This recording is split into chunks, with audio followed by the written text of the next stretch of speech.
Hi friends, this is कंचन। स्वागत है आपका मेरे चैनल नॉलेज वेदा पे। आज बात करेंगे हम मार्च 2023 के करंट अफेयर्स के बारे में। इसमें हम डिस्कस करेंगे national, international, sports related news, appointments के बारे में, इन्वायरमेंट के बारे में। जितनी भी मार्च मंथ की इम्पॉर्टेंट न्यूज़ रही हैं हम वो सब कवर करेंगे। तो शुरू करते हैं सबसे पहली न्यूज़ के साथ। ये है ऑस्ट्रेलिया वुमेन क्रिकेट टीम के बारे में। इन्होंने T20 वर्ल्ड कप जो है ये ट्रॉफ़ी को जीत लिया है। साउथ अफ्रीका की जो टीम थी वो रनर अप रही थी। ये जो मैच हुआ था ये केप टाउन में हुआ था। ऑस्ट्रेलिया की टीम के द्वारा जो कुल रन बनाए गए थे वो बनाए गए थे 156 रन 6 विकेट्स पे। ठीक है, तो सबसे ज़्यादा जो स्कोर्स बनाए गए हैं वो बेथ म्योनिक के द्वारा बनाए गए हैं 74 रन्स, और वो अनबीटन रही थी लास्ट तक। ठीक है, ये सिक्स्थ टाइम है, ये छठी बार है जब ऑस्ट्रेलिया टीम के द्वारा ये वाली जो ट्रॉफ़ी है ICC T20 वर्ल्ड कप इसको जीता गया है।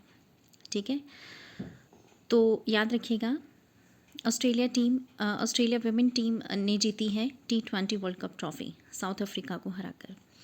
नेक्स्ट न्यूज़ की हम बात करेंगे फीफा अवार्ड्स 2022। जो लायनल मैसी हैं उनको बेस्ट फीफा प्लेयर ऑफ 2022 का जो अवार्ड है वो मिला है। उनको ये जो अवार्ड है, ये जो प्राइज़ है, ये जो अर्जेंटीना के खिलाड़ी हैं लायनल मैसी जी, उनको ये जो प्राइज़ है उनकी जो शानदार परफॉर्मेंस रही है 2022 में फीफा वर्ल्ड कप में। इसके अलावा उनकी जो परफॉर्मेंसेस रही हैं 8 अगस्त 2021 से लेकर 18 दिसंबर 2022 के बीच में जो उनकी शानदार परफॉर्मेंसेस रही हैं उनके चलते मिला है। इस अवार्ड की जो रेस है इसमें दो लोग और थे, दो प्लेयर्स और थे। एक थे कैलिन मबापे और इसके अलावा करीम बेंजामा, ये भी थे, लेकिन उनको पछाड़ते हुए इन्होंने ये जो अवार्ड है ये जीत लिया है, क्योंकि इनके पॉइंट्स थे 52, मबापे के 44 थे और बेंजामा के 34 थे। ठीक है, तो ये सेकंड टाइम है जब मेसी को ये जो अवार्ड मिला है। ठीक है, तो नेक्स्ट न्यूज़ की हम बात करेंगे अब। नेक्स्ट है हमारी शैलेश पाठक जी जो हैं उनको फिक्की के सेक्रेटरी जनरल के तौर पर अपॉइंट कर लिया गया है। ठीक है, ये फॉर्मर ब्यूरोक्रेट रहे हैं।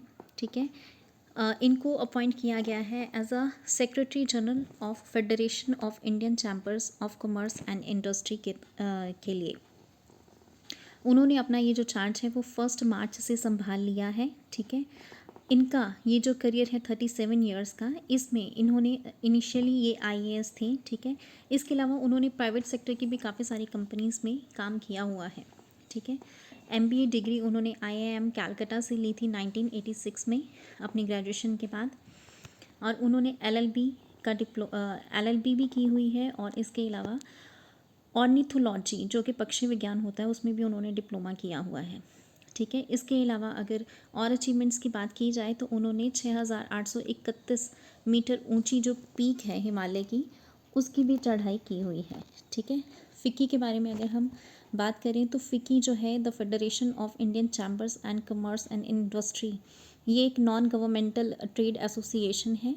ठीक है, जो कि इंडिया में बेस्ड है। इसके प्रेसिडेंट इस वक्त हैं शुभ्रकांत पांडा जी। इसको फाउंड किया गया था 1927 में। हेडक्वार्टर्स इसके न्यू दिल्ली में है और फाउंडर इसके घनश्याम दास बिरला जी हैं। ठीक है, तो ध्यान रखिएगा शैलेश पाठक जी जो हैं इनकी नियुक्ति हुई है सेक्रेटरी जनरल ऑफ फिक्की के तौर पे। नेक्स्ट न्यूज़ की हम बात करेंगे। जो रणवीर सिंह जी हैं इनको अपॉइंट कर लिया गया है पेप्सी का ब्रांड एम्बेसडर। पेप्सी का ब्रांड एम्बेसडर बनाया गया है रणवीर सिंह को। ठीक है, अब ये जो सॉफ्ट ड्रिंक है इसको इंडोर्स करेंगे ये। इसके अलावा बताना चाहूँगी कि इसको पहले इंडोर्स कर चुके हैं पेप्सी को सलमान खान भी 2019 में। जनवरी में पेप्सी ने अनाउंस किया कि ये कन्नड़ एक्टर जो यश हैं उनको ब्रांड एम्बेसडर बनाएंगे। अब जल्दी ही कोई फीमेल लीड भी इसको ज्वाइन करेगी। कोई फीमेल लीड भी पेप्सी की ब्रांड एम्बेसडर जल्दी ही बनाई जाएगी under the theme rise up baby. किस थीम के अंडर? राइज अप बेबी के अंडर कोई जल्दी ही फीमेल लीड भी पेप्सी को प्रमोट करेगी। पेप्सिको के जो इस वक्त CEO हैं वो हैं रामन लगोर्टा। इसके जो हेडक्वार्टर्स हैं वो है हैरिसन, न्यूयॉर्क, यूनाइटेड स्टेट्स में। पेप्सिको को फाउंड किया गया था 1965 में। इसके अलावा रणवीर सिंह जी के बारे में एक और चीज़ जान लेते हैं कि 2022 के मोस्ट वैल्यूड सेलिब्रिटी ये जो हैं वो बन गए हैं। इनकी जो वैल्यू है वो है 181.7 मिलियन US डॉलर्स। ठीक है, इसके बाद सेकंड नंबर पे आते हैं विराट कोहली जी। ठीक है, उनकी सेकंड पोजीशन है, उनकी वैल्यू है 176.9 मिलियन US डॉलर्स। ठीक है, और थर्ड नंबर पे आते हैं अक्षय कुमार जी, जिनकी वैल्यू है 153.6 million US dollar. Next news की हम बात करेंगे। PM मोदी जी के द्वारा इनैगोरेट किया गया है शिवमोगा एयरपोर्ट, जो कि कर्नाटका में है। इसके अलावा और भी कई सारे प्रोजेक्ट जो हैं वो उनके द्वारा उनकी आधारशिला रखी गई है। तो इसके बारे में बात कर लेते हैं। इसे लगभग 450 करोड़ से भी ज़्यादा की इन्वेस्टमेंट के साथ जो है डेवलप किया जा रहा है, और इसकी जो कैपेसिटी है वो है लगभग डेली 7200 पैसेंजर्स को डेली कैरी करने की। इसके बारे में अगर हम इंटरेस्टिंग फैक्ट्स की बात करें शिवमोगा एयरपोर्ट के बारे में, तो ये कर्नाटका का 9th डोमेस्टिक एयरपोर्ट है। ठीक है, इसकी जो कनेक्टिविटी है वो बेंगलुरु और मैंगलुरु एयरपोर्ट्स जो हैं उनके साथ भी है। ठीक है, ये जो एयरपोर्ट बनाया जा रहा है ये उड़ान योजना के तहत बनाया जा रहा है। उड़ान योजना जिसका फुल फॉर्म है उड़े देश का आम नागरिक, उसके तहत इसको डेवलप किया जा रहा है। और ये जो है इसका जो रनवे है वो 3200 मीटर का है। ठीक है, वो जो कि स्टेट का सेकंड लार्जेस्ट हाईवे रहेगा, रनवे रहेगा। ठीक है, जो कर्नाटका के CM है वो हैं बसवराज बोम्मई जी, और कैपिटल बेंगलुरु है, और गवर्नर थावरचंद गहलोत जी हैं। नेक्स्ट न्यूज़ के बारे में बात करेंगे। ब्लूमबर्ग बिलियनियर्स इंडेक्स जो है उसको पब्लिश कर दिया गया है, जिसमें कि गौतम अडानी जी जो हैं वो दुनिया के तीसरे अमीर आदमी हैं। दुनिया के तीसरे अमीर आदमी हैं। एक्चुअली समय समय पे कई तरह की जो रिपोर्ट्स हैं वो पब्लिश होती रहती हैं। ये जो मार्च का करंट अफेयर्स का वीडियो है, इसमें 2 तरह की रिपोर्ट्स की बात करेंगे। अभी आपने ध्यान रखना है कि जो ब्लूमबर्ग बिलियनियर्स इंडेक्स है, इसमें अडानी जी जो हैं उनको 3rd नंबर का सबसे अमीर आदमी बताया गया है। लेकिन और भी रिपोर्ट्स जो हैं वो पब्लिश हुई हैं, उसमें ऐसा नहीं है। तो आपने रिपोर्ट्स का ध्यान रखना है, किस रिपोर्ट में किसको बताया गया है और किस में किसको नहीं बताया गया है। ठीक है, तो ब्लूमबर्ग में अडानी जी को बताया गया है, इसके बारे में हम पहले डिटेल में बात कर लेते हैं, बाकी रिपोर्ट्स हम बाद में डिस्कस करेंगे। ठीक है, तो इसमें जो सबसे जो रिचेस्ट दुनिया का आदमी है वो एलॉन मस्क ही है। ठीक है, इनकी जो वेल्थ है टोटल वो है 251 billion US dollar. Second number पे जो आते हैं वो आते हैं जेफ बेजोस, इनकी 153 बिलियन डॉलर जो है वो वेल्थ है। ठीक है, जो हमारे अडानी जी हैं इनकी 137.4 बिलियन US डॉलर जो है वो वेल्थ है। ठीक है, 60 ईयर्स के हैं ये जो अडानी जी हैं। और एलॉन मस्क और जेफ बेजोस के बाद इनका नंबर आ रहा है। और एशिया के फर्स्ट पर्सन है ये जो कि पहली बार टॉप 3 की रैंकिंग में आए हैं ब्लूमबर्ग बिलियनियर्स इंडेक्स में। ठीक है, तो गौतम अडानी जी के बारे में जान लेते हैं। Gautam Adani is a first generation entrepreneur. Adani Group comprises 7 publicly listed entities and with businesses spanning energy। इनका जो बिजनेस है वो कहाँ कहाँ फैला हुआ है। एनर्जी के सेक्टर में ये जो है इनका बिजनेस है। पोर्ट्स, ये जो पत्तन होते हैं वहाँ पे, logistics, mining, resources, gas, defence, aerospace and airports, इन सब जो सेक्टर्स हैं इनमें इनका जो बिज़नेस है वो फैला हुआ है। ठीक है, तो इन्हीं की लीडरशिप में, अडानी जी की जो लीडरशिप है उसी में इनके जो बिजनेसेस हैं वो आगे बढ़ रहे हैं। तो आपने ध्यान रखना है इसके बारे में। नेक्स्ट है हमारा, after Singapore India's UPI likely to extend to UAE, Mauritius and Indonesia. अब UPI क्या होता है? UPI होता है यूनिफाइड पेमेंट्स इंटरफेस। इसके तहत क्या होता है कि कोई भी जो इंसान है वो पेमेंट्स ट्रांसफ़र कर सकता है रियल टाइम में, ठीक है, पर्सन टू पर्सन कर सकता है। इसके अलावा पर्सन टू मर्चेंट कर सकता है, ठीक है, एक बैंक से आप अनदर बैंक में भी ट्रांसफ़र कर सकते हैं। तो ये जो यूपीआई है इंडिया का, इसको डेवलप किया गया है national payment corporation of India के द्वारा। सबसे पहले मतलब इंडिया के बाहर अगर किसी कंट्री में इसको इस्तेमाल किया गया था तो वो थी सिंगापुर।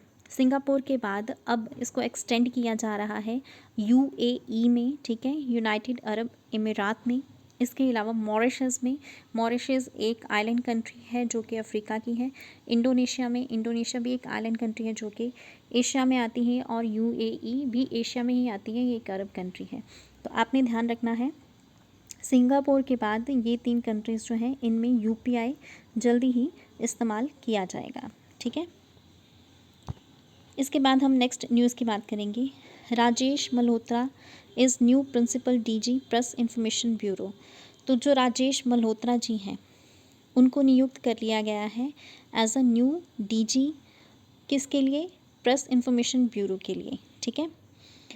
ये जो है मिस्टर मल्होत्रा ये 1989 बैच के अफसर हैं, ठीक है, आईएएस हैं।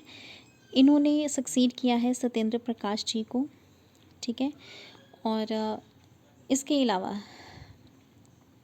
जो प्रिया कुमार जी हैं उनको प्रमोट किया गया है as a director general of Doordarshan DD news की, ठीक है। उन्होंने मयंक अग्रवाल जी को सक्सीड किया है, ठीक है। प्रेस इंफॉर्मेशन ब्यूरो के बारे में अगर हम बात करें तो ये गवर्नमेंट ऑफ इंडिया की एक नोडल एजेंसी है, ठीक है, जो कि इंडिया की जितनी भी सरकारी गवर्नमेंट पॉलिसीज़ होती हैं, प्रोग्राम्स होते हैं, इनिशिएटिव्स होते हैं, अचीवमेंट्स होती हैं, उनके बारे में प्रिंट करती है, इलेक्ट्रॉनिक मीडिया के तौर पे ये काम करती है, पीआईबी, ठीक है। तो नाम आपने दोनों याद रखने हैं, Rajesh Malhotra and Priya Kumar. Next news है हमारी, डैनियल मेडवेडेव डिफीट्स एंडी मुरे विंस कतर ओपन टाइटल। जो डैनियल मेडवेडेव है इन्होंने एंडी मुरे को हरा के कतर ओपन टाइटल जो है वो जीत लिया है, ठीक है। ये एक प्रोफेशनल टेनिस प्लेयर हैं और इन्होंने ये जो गेम है इसको जीत लिया है, ठीक है। इसके अलावा भी कुछ और विनर रहे हैं, उनके बारे में भी हम जान लेते हैं। कतर ओपन विनर कैटेगरी में अगर हम मेंस सिंगल की बात करें तो इनका नाम याद रखना है आपने, डैनियल मेडवेडेव का। विमेन सिंगल की बात करें तो ईगा स्वाइटेक का नाम याद रखना है आपने। मेंस डबल की बात करें तो रोहन बोपन्ना और मैथ्यू एब्डन का नाम याद रखना है आपने। और विमेंस डबल की बात करें तो जेसिका पिगुला और कोको गॉफ। विमेंस डबल में जेसिका पिगुला और कोको गॉफ का नाम आपने याद रखना है। नेक्स्ट न्यूज़ की बात करें तो Mizoram exports bird's eye chilli to US for first time. Mizoram जो है, मिजोरम हमारा एक स्टेट है, नॉर्थ ईस्टर्न स्टेट है, इसके द्वारा पहली बार यूएस को एक्सपोर्ट की जाएगी बर्ड्स आई चिली। वहाँ की एक मशहूर मिर्ची है जिसका नाम है बर्ड्स आई चिली, इसको फर्स्ट टाइम एक्सपोर्ट किया जाएगा यूएस को, ठीक है।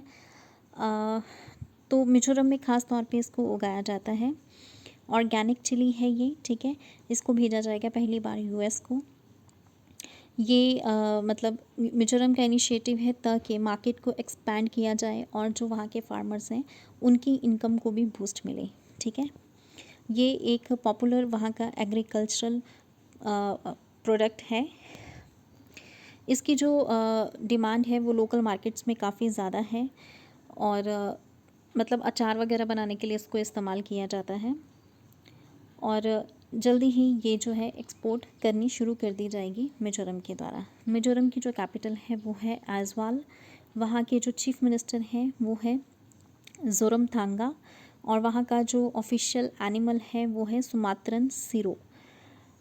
स्टेटहुड का इसको दर्जा मिला था 20 फरवरी 1987 को, तो आपने याद रखना है। इनका जो स्टेट एनिमल है उसकी पिक्चर भी दी हुई है, आप देख सकते हैं। नेक्स्ट है हमारा न्यूज़, नेक्स्ट न्यूज़ है हमारी Bodoland international knowledge festival. Bodoland international knowledge festival जो है इसको हाल ही में सेलिब्रेट किया गया है असम की कोकराझार डिस्ट्रिक्ट में, कोकराझार डिस्ट्रिक्ट में सेलिब्रेट किया गया है इसको।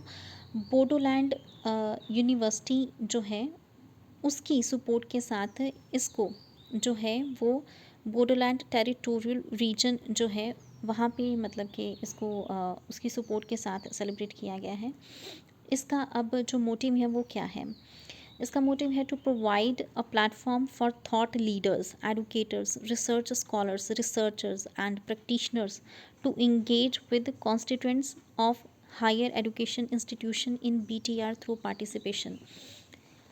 बोडोलैंड का मुद्दा तो आपने सुना ही होगा। असम में एक मतलब ट्राइबल कम्युनिटी है जो कि अलग से बोडोलैंड की जो एरिया है उसकी डिमांड करती है, लेकिन मतलब इनके साथ एक पैक्ट हुआ था, बोडो पीस अकॉर्ड, जो कि 2020 में हुआ था, 2020 में हुआ था।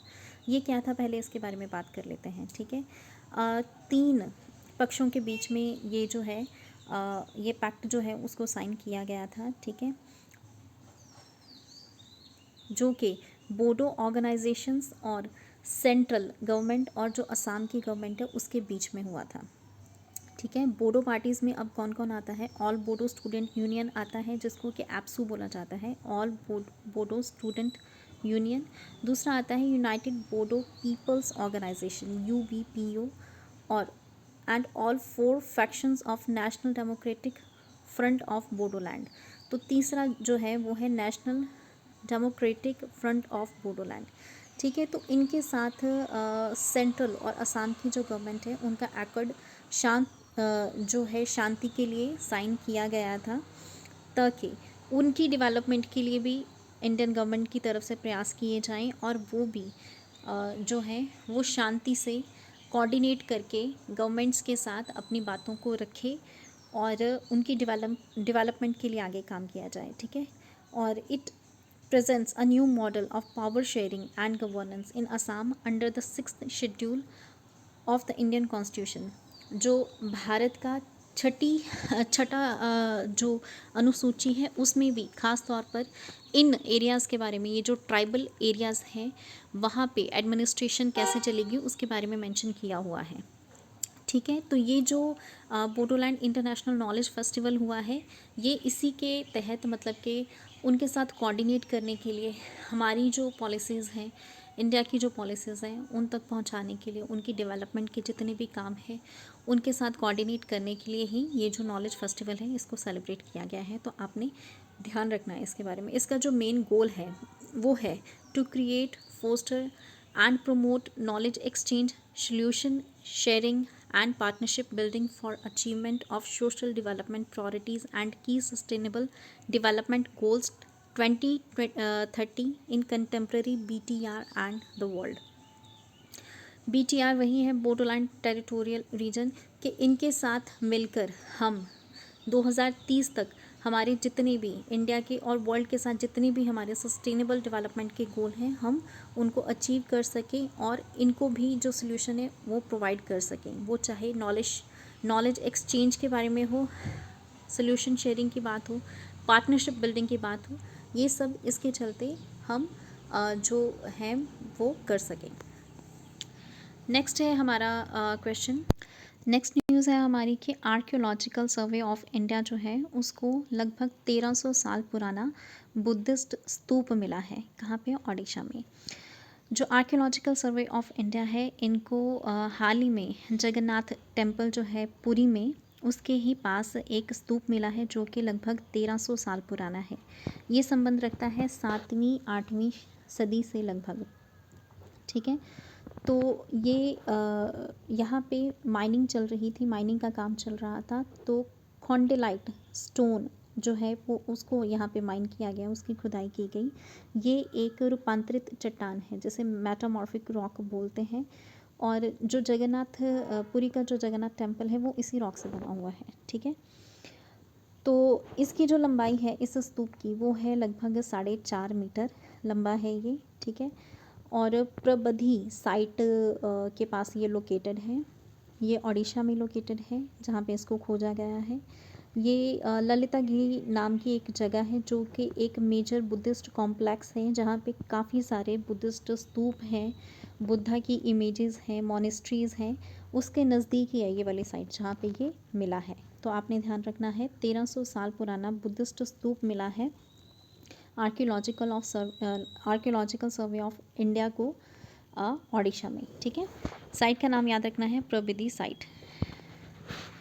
नेक्स्ट न्यूज़ है हमारी, Bola Tinubu elected as the new president of Nigeria.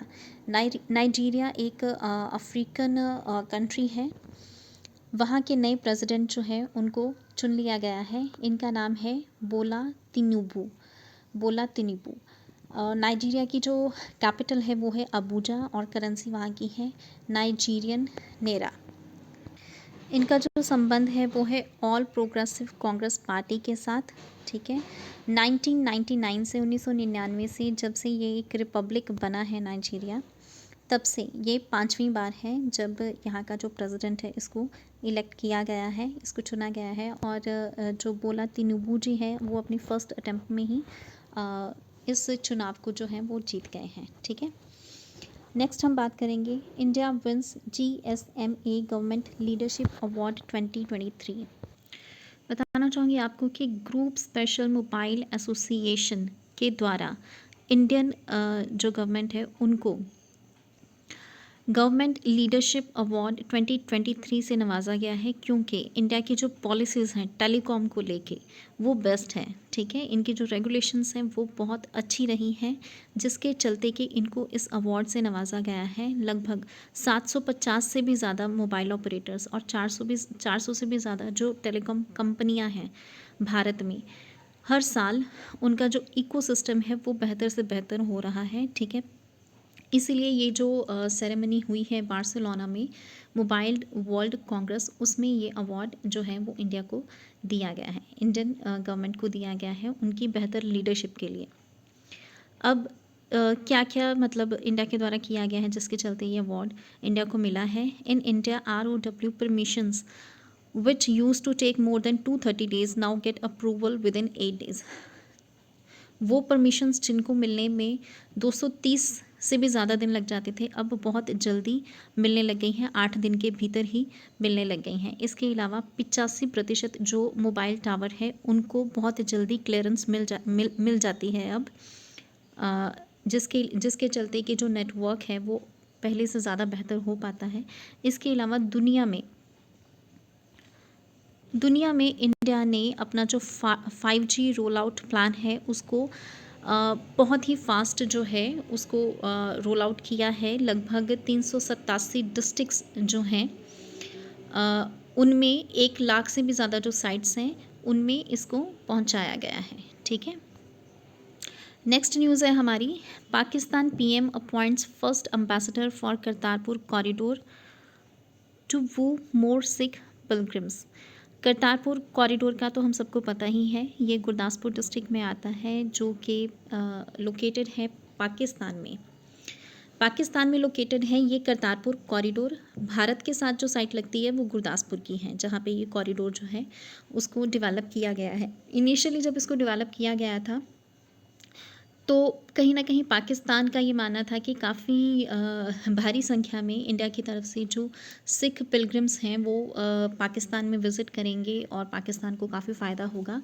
लेकिन ऐसा नहीं हुआ कि बहुत ज़्यादा मतलब कि जो सिख श्रद्धालु हैं वो वहाँ नहीं गए, और जिसके चलते कि अब पाकिस्तान के द्वारा एक सिख जो कि वहाँ पे सिख माइनॉरिटी है पाकिस्तान में, उनको ब्रांड एम्बेसडर बनाया गया है ताकि ज़्यादा से ज़्यादा जो सिख पिलग्रिम्स हैं उनको अट्रैक्ट किया जाए और ज़्यादा से ज़्यादा जो भारतीय मुद्रा है वो पाकिस्तान में आए। तो जो पाकिस्तान के प्रधानमंत्री हैं मिस्टर शहबाज शरीफ, उनके द्वारा सरदार रमेश सिंह अरोड़ा को अपॉइंट किया गया है एज अ ब्रांड एम्बेसडर। तो जो पाकिस्तान के प्रधानमंत्री हैं शहबाज शरीफ जी, उनके द्वारा अपॉइंट किया गया है सरदार रमेश सिंह अरोड़ा जी को as a brand ambassador at large for Kartarpur corridor. ठीक है, ताकि दुनिया के जो सिख श्रद्धालु हैं, इंडिया के जो सिख श्रद्धालु हैं उनको अट्रैक्ट किया जाए। ठीक है, इसके अलावा अगर हम बात करें तो जो रमेश सिंह अरोड़ा जी हैं, इनकी उम्र 48 साल की है। अगर हम इनकी प्रोफाइल की बात करें तो पाकिस्तान की जो पंजाब असेंबली है उस पे ऐसा मेंशन है कि ये जो मिस्टर अरोड़ा हैं ये जो प्रोविंशियल असेंबली है पंजाब की, पाकिस्तान के पंजाब की, उसमें इलेक्टेड मेंबर हैं और ये दूसरी बार मेंबर बने हैं 2020 से, ठीक है, एज़ पर हिज प्रोफाइल। ठीक है, तो ये करतारपुर में ये एक जगह है नारोवाल, नारोवाल के ही सेंट्रल जनरल सेक्रेटरी ये हैं पाकिस्तान मुस्लिम लीग के जो माइनॉरिटी विंग है उसके, क्योंकि जो सिख कम्युनिटी है वो पाकिस्तान में माइनॉरिटी ही है। इनका जो परिवार है वो भी जो सिखों से संबंधित साइट्स हैं वहाँ पे जो गुरुद्वारे वगैरह हैं उनकी वेलफेयर का काम करता है। तो इनका नाम आपने याद रखना है, मिस्टर रमेश सिंह अरोड़ा। नेक्स्ट है हमारा ये बहुत ही इम्पॉर्टेंट न्यूज़ है। Hekani Jakhalu created history in Nagaland became the first women MLA. Hekani Jakhalu ji पहली नागालैंड की फीमेल जो एमएलए है वो बनी है। इनका नाम याद रखिएगा ज़रूर से। हेकानी जखालू जी ने इतिहास रच दिया है, वो पहली वुमेन एमएलए बन गई हैं नागालैंड की। इनके बारे में जान लेते हैं। ये बिलोंग करती हैं नेशनलिस्ट डेमोक्रेटिक प्रोग्रेसिव पार्टी से, नेशनलिस्ट डेमोक्रेटिक प्रोग्रेसिव पार्टी से ये बिलोंग करती हैं। इन्होंने ये जो जीत हासिल की है ये की है 1536 वोटों से। उन्होंने एज हीटो जी मोमी जी को हराया है, ठीक है। और जब से नागालैंड 1963 से स्टेट बना है तब से अब तक एक भी जो महिला एमएलए हैं वो वहाँ से नहीं आई हैं, ठीक है। हिकानी जी की अगर हम बात करें तो 47 ईयर्स की हैं, इनके पास लॉ की डिग्री है जो कि इन्होंने सैन फ्रांसिस्को से ली है, ठीक है। इसके अलावा अगर हम उनके बारे में बात करें तो उन्होंने अपने जो मैनिफेस्टो है उसमें यूथ डेवलपमेंट के बारे में बात की है, विमेन एम्पावरमेंट के बारे में बात की है, जो माइनॉरिटी हैं जो कि बहुत कम संख्या में वहाँ पे लोग रहते हैं उनके हितों के बारे में, उनके राइट्स के बारे में बात की है और अपने कॉन्स्टिट्यूंसी को और भी बेहतर बनाने की तरफ उनका जो है रुझान है वो रहेगा। इसके लिए उनको नारी शक्ति पुरस्कार भी मिल चुका है, ठीक है, क्योंकि तब उन्होंने काम किया था जेंडर इक्वालिटी को लेके। इसके अलावा यूथनेट उन्होंने फाउंड किया है, एक ऑर्गेनाइजेशन है जो कि एम्पावर करती है लोगों को जो कि उनके इलाके में रहते हैं, ठीक है। एक चीज़ और याद रखिएगा कि इन्होंने ये जो जीत हासिल की है वो की है दीमापुर 3 कॉन्स्टिट्यूंसी से, दीमापुर 3 कॉन्स्टिट्यूंसी से उन्होंने ये जीत हासिल की है। कैपिटल जो है नागालैंड की वो है कोहिमा, चीफ मिनिस्टर है नेफ्यू रियो, ऑफिशियल बर्ड है वहाँ पे, वहाँ का जो है वो है ब्लेथ ट्रैगोपन और वहाँ का जो ऑफिशियल एनिमल है वो है गायाल। नेक्स्ट बात करेंगे हम Asia's longest ever cycle race flagged off from Srinagar in JNK। Asia की जो अब तक की सबसे लंबी साइकिल की जो रेस है वो श्रीनगर जो है JNK में वहाँ से शुरू हो रही है, ठीक है। इसके बारे में बात कर लेते हैं। ये जो रेस है ये श्रीनगर से कन्याकुमारी तक होगी, ठीक है। तो लगभग 3651 किलोमीटर की लंबी रेस है ये जो कि शुरू हो रही है वहाँ से, ठीक है। जो रूट रहेगा इसका उसके बारे में बात कर लेते हैं। The route for this cycle race will be the longest highway covering the national highway 44 of 3651 kilometres passing through 12 major states. 12 बड़े राज्यों से होते हुए ये गुजरेगी। जो नेशनल हाईवे 44 है जो कि इंडिया का सबसे लंबा हाईवे है उसके ऊपर ये वाली जो रेस है वो होगी।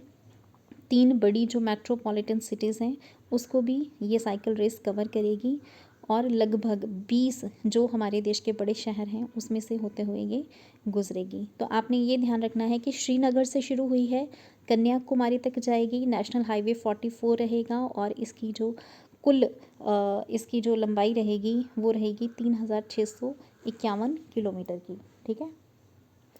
नेक्स्ट हम बात करेंगे gold deposits found at different location in 3 districts of Odisha. तो पिछले महीने हमने बात की थी कि लिथियम पाया गया है लद्दाख के कुछ डिस्ट्रिक्ट्स में। अभी बात कर रहे हैं हम कि गोल्ड डिपॉजिट जो है वो ओडिशा के 3 डिस्ट्रिक्ट्स में पाया गया है। कहाँ कहाँ पे? डिस्ट्रिक्ट्स के नाम याद रखिएगा, देवघर, क्योंझर एंड मयूरभंज। देवघर, क्योंझर एंड मयूरभंज, ये 3 डिस्ट्रिक्ट्स में ओडिशा के गोल्ड के जो डिपॉजिट्स हैं वो पाए गए हैं। जो मंत्री हैं स्टेट के, उन्होंने इन्फॉर्म किया है किन्हें, माइंस और जियोलॉजिकल जो हमारा डिपार्टमेंट है, जियोलॉजिकल सर्वे ऑफ इंडिया का जो डिपार्टमेंट है, उनके द्वारा ये जो जानकारी है वो दी गई है। ठीक है, तो नाम याद रख सकते हैं आप। इसके अलावा कुछ और जगहें भी हैं जहाँ पे कि ये पाया जाता है, जैसे देवघर, गोपुर, गाज़ीपुर, कौसकाला, अदल, सेलिकाना, दिमिरी मुंडा एंड करादंगा एरिया जो है क्योंझर के, इन सब इलाकों में ये जो गोल्ड डिपॉजिट हैं ये होने का अनुमान है। नेक्स्ट है हमारा IAF, Indian air force participated in exercise Shinyuu Maitri with Japan air self defence force. तो इंडियन एयरफोर्स की जो एक्सरसाइज है वो जापान की सेल्फ डिफेंस फोर्स के साथ हुई है, जिसका नाम है शिन्यू मैत्री। ठीक है, तो ये जो है ये 2 मार्च 2023 को कोमासातू नाम की जगह है जापान में, वहाँ पे कंडक्ट करी गई थी। ठीक है, इसके अलावा इसके साथ ही जापान के साथ ही हमारी जो धर्मा गार्जन एक्सरसाइज होती है, उसी की तर्ज पर ये जो है वो 13 फरवरी 2023 से लेकर 2 मार्च 2023 तक इसको कंडक्ट करा गया। जापान की जो कैपिटल है वो है टोक्यो, कॉन्टिनेंट एशिया में ही आता है और वहाँ की जो करेंसी है वो जापानीज़ येन है। नेक्स्ट बात करेंगे हम UAE's रस अल खमिया plans to launch a free zone for virtual and digital asset firms। ठीक है, यूनाइटेड अरब अमीरात जो है उनका प्लान है कि वो वर्चुअल और डिजिटल एसेट्स के लिए जो फर्म है उसको इस्टेब्लिश करे।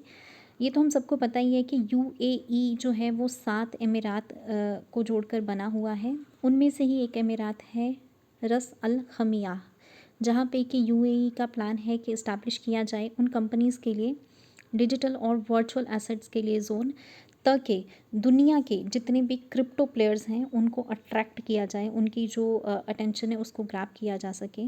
और जो UAE है वो हमेशा से ही इस इंडस्ट्री के, क्रिप्टो इंडस्ट्री और ये जो डिजिटल इंडस्ट्री है उसके प्रति काफ़ी सपोर्टिव रही है। ठीक है, तो the RAK digital assets oasis will be specifically designed to facilitate, innovate and support non-regulated activities related to virtual assets। तो जो non-regulated activities हैं virtual assets को लेके, उसको रेगुलेट करने के लिए एक प्लेटफॉर्म प्रोवाइड कराना चाहता है ये। The application processes for the free zone is set to begin in the second quarter of 2023। तो 2023 के सेकेंड क्वार्टर में इसके जो एप्लीकेशन के लिए प्रोसेस है वो शुरू हो जाएगा। ठीक है, तो आपने नाम याद रखना है रस अल खमिया। ठीक है, ये अमीरात जो है यहाँ पे प्लान है UAE का। ठीक है, the RAK DAO will be free zone that specifically caters to provide of digital and virtual asset services in emerging technologies। These include the metaverse, blockchain, utility tokens, virtual asset wallets, non-fungible tokens, decentralized autonomous organizations, decentralized applications and other Web3 related businesses. तो ये सब चीज़ें जो हैं इसमें आ जाएंगी। 1971 में UAE 6 इमिरात्स का जो है वो संघ बना था, जिसमें आते हैं Abu Dhabi, Dubai, Sharjah, Ajman, Al Quwain और फुजीरा। जबकि जो 7वां इमिरात है जिसकी कि अब हम बात कर रहे हैं, रस अल खमिया, इसने ज्वाइन किया था इस फेडरेशन को 1972 में। कैपिटल सिटी जो आबू धाबी है ये सबसे वेल्दीएस्ट है इन 7 इमिरात्स में। इनकी जो करेंसी है वो है दिरहम और कॉन्टिनेंट एशिया में आते हैं। नेक्स्ट है हमारा आईपीएस ऑफिसर रश्मि शुक्ला जो है उनका नाम नामित किया गया है एसएसबी की डायरेक्टर जनरल बनने के लिए। सीनियर आईपीएस ऑफिसर रश्मि शुक्ला जी जो हैं उनको डायरेक्टर जनरल बना दिया गया है सशस्त्र सीमा बल का। ठीक है, जो सशस्त्र सीमा बल है ये बॉर्डर गार्डिंग फोर्स है जिसको कि डिप्लॉय किया गया है नेपाल और भूटान के बॉर्डर्स पे जो कि इंडिया के साथ लगते हैं।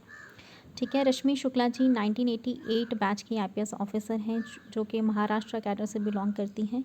शुरू में उनकी जो पोस्टिंग थी वो सीआरपीएफ के साथ थी। ठीक है, और ये वही रश्मि शुक्ला जी हैं जो कि स्टेट इंटेलिजेंस डिपार्टमेंट में थी महाराष्ट्र पुलिस में जब शिवसेना लीडर संजय राउत और नेशनलिस्ट कांग्रेस पार्टी के लीडर एकनाथ खड़से के जो फ़ोन है उनको टैप किया गया था 2019 में। ठीक है, इनका नाम याद रखिएगा रश्मि शुक्ला जी। सशस्त्र सीमा बल जो था उसको फाउंड किया गया था 1963 में। सशस्त्र सीमा बल के जो हेडक्वार्टर्स हैं वो न्यू दिल्ली में है। Health ministry awarded Porter prize 2023 for successfully managing कोविड-19 को अच्छे से मैनेज करने के लिए हेल्थ मिनिस्ट्री को पोर्टर अवार्ड 2023 मिला है। ठीक है, इसके बारे में बात कर लेते हैं। इस प्राइज़ को अनाउंस किया गया at the India dialogue organised by institute for competitiveness at US Asia technology management centre at Stanford university on February 2023-24। ये जो अवार्ड है इसको प्रेजेंट किया गया ministry of health and family welfare को। हमारे जो इसके मिनिस्टर हैं यूनियन मिनिस्टर वो मनसुख मंडाविया जी हैं। इसके अलावा जो सेक्रेटरी हैं राजेश भूषण जी उनको। ये 2 दिन की जो कॉन्फ्रेंस थी इसकी थीम रही the Indian economy 2023 innovation competitiveness and social progress. जो प्राइज़ है वो रिकॉग्नाइज़ करता है उस स्ट्रैटेजी को जो कि इंडियन गवर्नमेंट के द्वारा फॉलो की गई कोविड-19 के टाइम पे। ठीक है, क्या अप्रोच रही, क्या अलग अलग स्टेक होल्डर्स की इन्वॉल्वमेंट रही। इसके अलावा जो इंडस्ट्री पीपीई किट बनाती थी, इसके अलावा जो आशा वर्कर जो कि कोविड-19 से जो ग्रस्त लोग थे उनको किट्स पहुंचाते थे। तो इन सब का जो इन्वॉल्वमेंट रहा है, जो स्ट्रैटेजी रही है इंडिया की, उसके चलते ही इंडिया को पोर्टर प्राइज़ 2023 से नवाजा गया है। ठीक है, नेक्स्ट न्यूज़ है हमारी ACF confers grand master D Gukesh with player of the year award. जो डी गुकेश जी हैं ग्रैंड मास्टर जो डी गुकेश जी हैं उनको प्लेयर ऑफ द ईयर जो अवार्ड है इसको दिया गया है एशियन चेस फेडरेशन के द्वारा। और उन्होंने इसके अलावा गोल्ड मेडल भी जीता है for his record breaking score of 9/11 in 44th chess olympiad at Mahabalipuram last है। पिछले साल जो महाबलीपुरम में जो 44वीं चेस ओलंपियाड हुई है उसमें उनकी जो विशेष जीत थी उसके चलते उनको ये अवार्ड जो है वो मिला है। पिछले साल मार्च में गुकेश अब तक के सबसे छोटी उम्र के ऐसे ग्रैंड मास्टर रहे हैं जिन्होंने के 2700 की इलो रेटिंग मार्क जो होता है उसके अबव जिन्होंने परफॉर्म किया था। ठीक है, उसके अबव उनकी जो रेटिंग रही थी। The all India chess federation backed most active federation award conferred during ACF annual summit which is underway in Abu Dhabi में ये जो ACF का जो एनुअल समिट हुआ है उसमें ऑल इंडिया चेस फेडरेशन को भी मोस्ट एक्टिव फेडरेशन का अवार्ड जो है वो मिला है। एशियन चेस फेडरेशन की अगर हम बात करें तो ये एक कॉन्टिनेंटल गवर्निंग बॉडी है जो कि चेस की सपोर्ट से एसोसिएटेड है।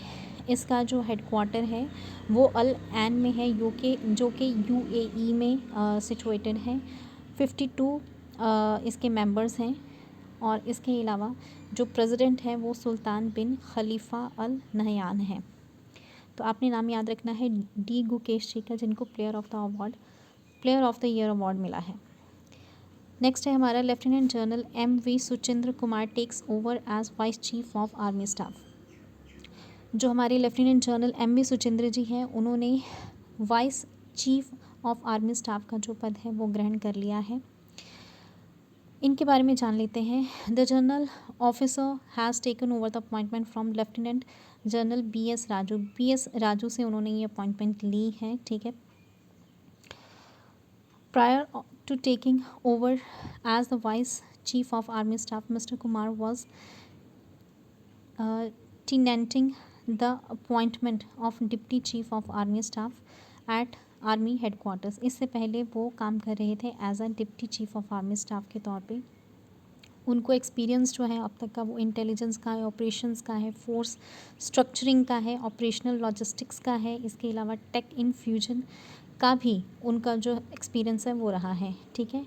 इस वक्त जो आर्मी चीफ ऑफ आर्मी माफ़ कीजिएगा चीफ ऑफ डिफेंस स्टाफ हैं इस वक्त जो हमारे, वो हैं lieutenant general Anil Chauhan. Lieutenant general Anil Chauhan ji हैं जो कि चीफ ऑफ डिफेंस स्टाफ हैं। चीफ ऑफ आर्मी स्टाफ जो हैं वो लेफ्टिनेंट जनरल मनोज पांडे जी हैं, ठीक है। नेक्स्ट है हमारा news, 10 years post retirement a life size statue of Sachin Tendulkar at Wankhede. Sachin Tendulkar ji की रिटायरमेंट के 10 साल के बाद उनका एक स्टैचू बनने जा रहा है, बड़ा सा स्टैचू उनका बनने जा रहा है वानखेड़े में, ठीक है। तो इस न्यूज़ के बारे में जान लेते हैं। अभी बना नहीं है, मतलब ऐसा प्लान है कि बहुत जल्दी इंस्टॉल किया जाएगा, ठीक है। और ऐसा प्लान है कि 23 अप्रैल को जब उनका 50वां जन्मदिन है तब इसको इंस्टॉल कर दिया जाएगा। There is speculation that if everything does not work out well, the inauguration of the statue may be delayed until the 50 over World Cup planned later this year. तो अगर सब कुछ कहते ठीक नहीं रहा, प्लान के अकॉर्डिंगली नहीं रहा, तो बाद में इसको जो है वो इंस्टॉल किया जाएगा। फ़िलहाल ऐसी प्लानिंग है कि 23 अप्रैल को जब उनका 50th बर्थडे है तब उनका ये जो स्टैचू है इसको इंस्टॉल कर दिया जाएगा वानखेड़े में, तो ध्यान रखिएगा। नेक्स्ट है न्यूज़ हमारी, वियतनाम्स पार्लियामेंट सिलेक्ट्स वो वान थियोंग एज न्यू प्रेसिडेंट। तो वियतनाम के जो नए प्रेसिडेंट हैं उनको वियतनाम की पार्लियामेंट के द्वारा सिलेक्ट कर लिया गया है, जिनका नाम है वो वान थियोंग। वो वान थियोंग, ठीक है। अभी वियतनाम में पॉलिटिकल उठापटक चल रही है जिसके बीच में ही के जो कम्युनिस्ट पार्टी के ये जो नेता हैं इनका जो चुनाव है वो किया गया है। Members of national assembly elected 52-year-old Thuong the sole candidate for the term running until 2026। अभी जो टर्म चल रही है 2026 तक के लिए उनको उनका ये जो चुनाव है वो किया गया है, क्योंकि अभी हाल ही में वहाँ के जो प्रेसिडेंट हैं न्यूगेन जुआन फ्यूक, उन्होंने रेजिग्नेशन दे दिया है क्योंकि उनके खिलाफ जो एंटी करप्शन के जो चार्जेस हैं वो लगाए गए थे, ठीक है।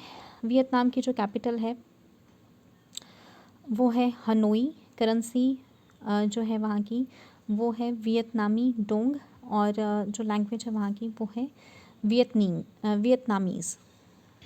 माफ़ कीजिएगा, एक चीज़ करेक्ट कर लीजिएगा, जो वो वान थियोंग जी जो हैं वो कम्युनिस्ट पार्टी से बिलोंग नहीं करते हैं, वो बिलोंग करते हैं, वो कम्युनिस्ट पार्टी ऑफ वियतनाम से बिलोंग करते हैं, ठीक है। तो कम्युनिस्ट पार्टी जो है इसमें काफ़ी सारे जो मिनिस्टर्स हैं उनको फायर कर दिया गया था क्योंकि उनके खिलाफ करप्शन के चार्जेस चल रहे थे, ठीक है। तो इसी के चलते ये जो उठापटक है उसी के बीच में वो वान थियोंग जी जो है उनको सिलेक्ट किया गया है as a president of Vietnam, ठीक है। तो ध्यान रखिएगा। नेक्स्ट है हमारा, India hosted the quad foreign ministers meeting in Delhi. Quad जो है उसकी मीटिंग हुई है दिल्ली में, इंडिया के द्वारा होस्ट की गई है। The quadrilateral security dialogue commonly known as quad, a strategic security dialogue between Australia, India, Japan and United States. ये 4 कंट्री क्वाड के मेंबर्स हैं, ध्यान रखिएगा। Australia, India, Japan and United States, that is maintained by talks between member countries. तो जो member countries हैं उनके बीच में बातचीत होती है जिसके चलते कि आगे की जो कार्रवाइयाँ हैं वो की जाती हैं। तो इंडिया के द्वारा होस्ट की गई है क्वाड की मीटिंग, ठीक है। तो जो इंडो पैसिफिक रीजन है, इंडियन ओशन और पैसिफिक ओशन के बीच का जो रीजन है उसमें सिक्योरिटी के जो मेंटेनेंस है ताकि जो चाइना के द्वारा गतिविधियां की जा रही हैं उन पर नज़र रखी जा सके। ठीक है, उसके चलते ये जो मीटिंग है इन 4 कंट्रीज़ के द्वारा की जाती है। The meeting to be presided over by External Affairs Minister S. Jaishankar, attended by U.S. Secretary of State Antony Blinken, his Hayashi and Australia's foreign minister Penny Wong. तो इन मिनिस्टर्स के बीच में ये जो फॉरेन मिनिस्टर्स हैं अलग अलग country के, इनके बीच में ये जो मीटिंग है ये हुई है दिल्ली में हाल ही में। नेक्स्ट है हमारा HDFC bank's Shashidhar Jagdishan is BS banker of the year 2022। तो HDFC बैंक के जो शशिधर जगदीशन जी हैं उनको चुना गया है BS banker of the year 2022 के लिए। ठीक है, जो शशिधर जगदीशन जी हैं वो HDFC के मैनेजिंग डायरेक्टर और चीफ एग्जीक्यूटिव ऑफिसर के तौर पर काम कर रहे हैं, जिनको कि business standard banker of the year award जो है वो मिला है 2022 के लिए। उनकी जो सक्सेसफुल नेविगेशन रही है टेक्नोलॉजी रिलेटेड चैलेंजेस को लेके, इसके साथ ही उन्होंने जो बैंक की परफॉर्मेंस को रखा है वो बहुत ही टॉप पे रखा है। ये जो चुनाव उनका हुआ है इस अवार्ड के लिए, इस सम्मान के लिए, वो 5 मेंबर जूरी जो थी उनके द्वारा उनको चुना गया है। और बताना चाहूँगी आपको कि इसकी जो अध्यक्षता थी वो कर रहे थे रिज़र्व बैंक ऑफ इंडिया के डिप्टी गवर्नर SS मुंद्रा जी, जिन्होंने कि शशिधर जगदीशन जी को इस सम्मान के लिए चुना है। इसके अलावा HDFC बैंक के बारे में जान लेते हैं। HDFC का फुल फॉर्म है housing development finance corporation limited. इस बैंक को फाउंड किया गया था 1994 में। हेडक्वार्टर्स जो हैं इसके वो मुंबई में हैं। नेक्स्ट न्यूज़ है हमारी Delhi's Indira Gandhi international airport cleanest in Asia Pacific. जो दिल्ली का इंदिरा गांधी इंटरनेशनल एयरपोर्ट है इसको पूरे एशिया पैसिफिक में सबसे क्लीनेस्ट एयरपोर्ट जो है वो चुना गया है। ठीक है, तो इस न्यूज़ के बारे में जान लेते हैं डिटेल में। इसे चुना गया है एयरपोर्ट काउंसिल इंटरनेशनल के द्वारा। ठीक है, एयरपोर्ट काउंसिल इंटरनेशनल है क्या? ये एक नॉन प्रॉफिट ऑर्गेनाइजेशन है जो कि ऑपरेट करती है for unifying industry practices for airport standards. Airports के क्या स्टैंडर्ड होने चाहिए, किस तरह की वहाँ पे मेंटेनेंस होनी चाहिए, इस सब का ये जो है रख रखाव का ध्यान रखती है। इसको इस्टेब्लिश किया गया था 1991 में। इसके जो हेडक्वार्टर्स हैं वो बेस्ड हैं मॉन्ट्रियल, क्यूबेक, कनाडा में। ठीक है, और इसके जो मेंबर्स हैं वो लगभग 2000 एयरपोर्ट्स पे काम करते हैं। ठीक है, तो आपने ध्यान रखना है दिल्ली का जो इंदिरा गांधी इंटरनेशनल एयरपोर्ट है उसको क्लीनेस्ट चुना गया है पूरे एशिया पैसिफिक में। और ये जो एयरपोर्ट है वो एक साल में लगभग 40 मिलियन पैसेंजर्स जो हैं उनको हैंडल करता है। नेक्स्ट है हमारा Mirabai Chanu won BBC Indian sports women of the year for 2022।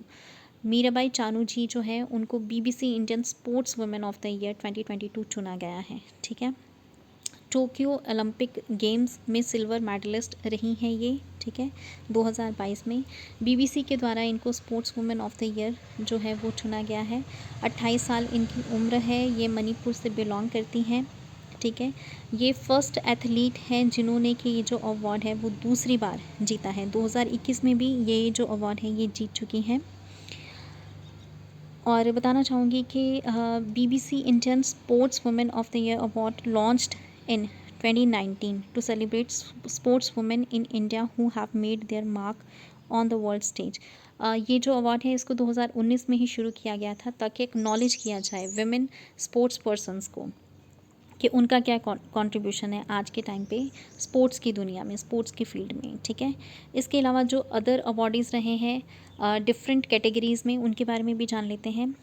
Table tennis player Bhavina Patil ji जो हैं उनको BBC para sports women of the year का अवार्ड जो है वो दिया गया है। इसके अलावा जो फॉर्मर कैप्टन इंडियन हॉकी के जो हैं प्रीतम स्वियाच जी, उनको दिया गया है BBC life achievement, life time achievement award उनके कॉन्ट्रीब्यूशंस के लिए जो कि अब तक उन्होंने स्पोर्ट्स में दिए हैं और आने वाली जो जनरेशन्स हैं उनको काफ़ी हद तक उन्होंने प्रभावित किया है। ठीक है, जो स्व्याच जी हैं वो पहली विमेन हॉकी कोच रही हैं जिनको कि द्रोणाचार्य अवार्ड से सम्मानित किया गया था, जो कि कोचेज़ के लिए हाईएस्ट नेशनल अवार्ड है। ठीक है, इसके अलावा बॉक्सर नीतू घंगस जी जो हैं उनको चुना गया है BBC emerging player of the year के लिए, और वो 2 time youth world champion and commonwealth games medallist रही हैं। ठीक है,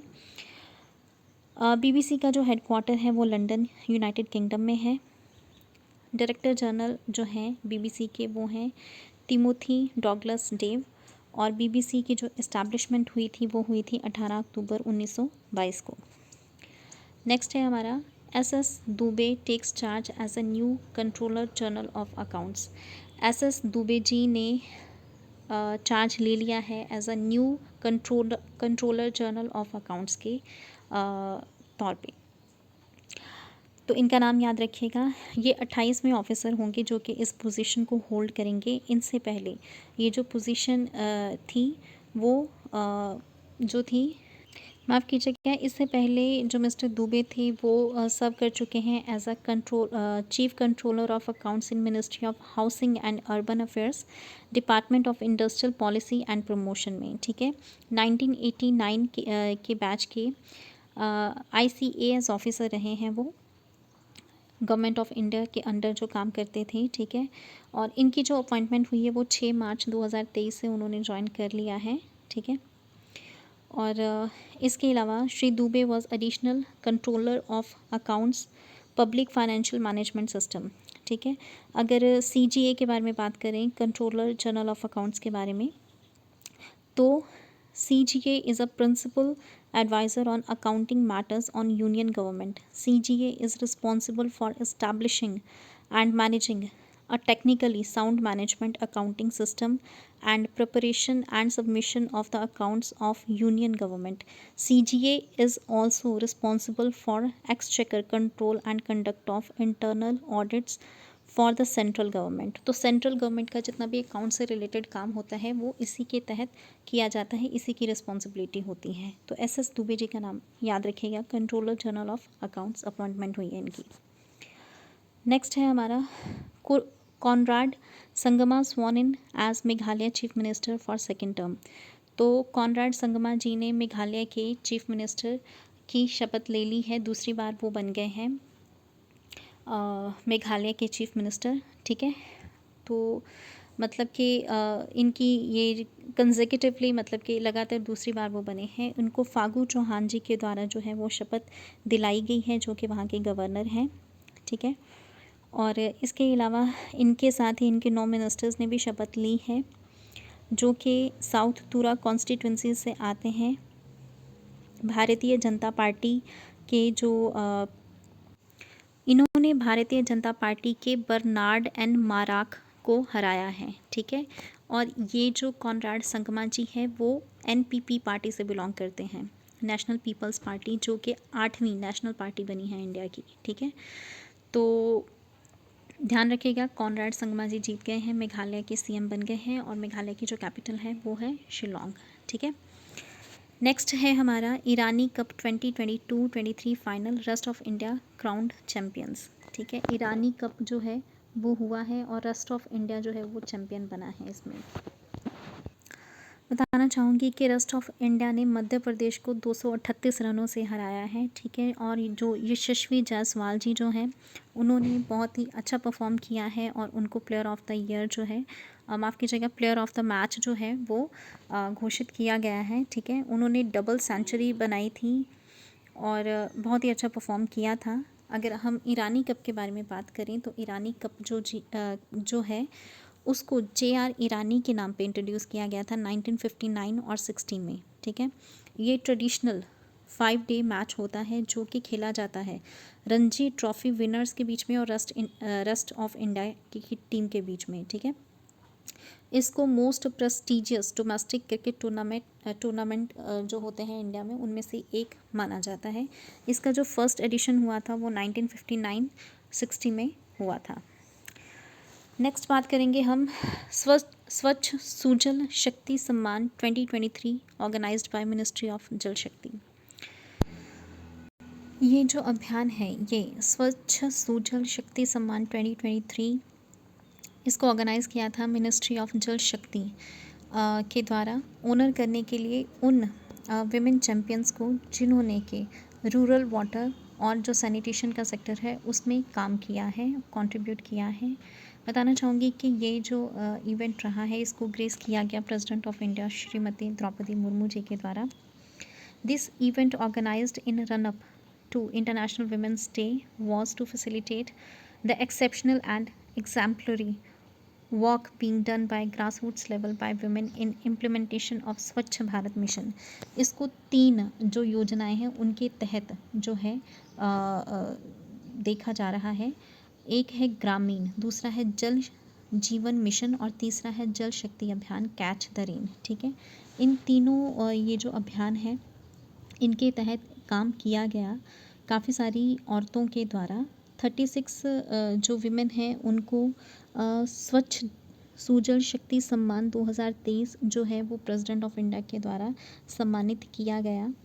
ठीक है, the event also saw the launch of जल शक्ति अभियान catch the rain 2023 and release of national water mission SOPs on source sustainability by Minister of Jal Shakti Shri Gajendra Singh Shekhawat. Union Minister also presented President with first copy of Swachh Sujal Shakti की अभिव्यक्ति, a compendium of case stories from SBM, JJM and NWM. The theme is इसकी जो theme थी वो थी source sustainability for drinking water.